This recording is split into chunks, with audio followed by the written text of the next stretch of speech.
ये तस्वीरें गुलबर्गा शहर के खाजा कॉलोनी में मौजूद टेनीपाल स्कूल के सामने की हैं, जहां ड्रेनेज ओवरफ्लो होने की वजह से स्कूल के गेट के सामने गंदा पानी जमा हो रहा है।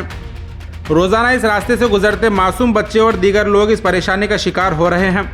आप इस वीडियो में देख सकते हैं, मासूम बच्चे इस रास्ते को मुश्किल से पार कर रहे हैं और कुछ बच्चे इस गंदे पानी में गिरने का वाकया भी पेश आया है। एरिया कॉरपोरेटर और महानगर पालिका की जिम्मेदारी है कि तुरंत इस परेशानी का हल निकालें। पिछले कई वक्त से ये प्रॉब्लम जारी है, लेकिन अभी तक इस पर कोई अमल नहीं किया गया।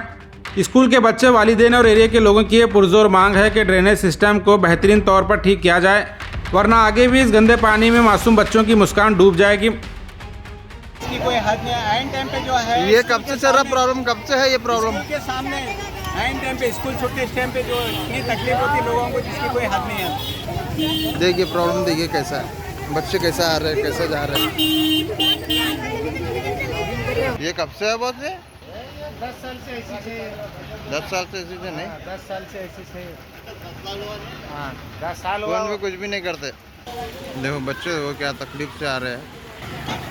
यहाँ के कौन है कारपेंटर, उनको होना चाहिए थोड़ा तो भी। सुबह में भी ये हालत है, आने के टाइम भी ये हालत है।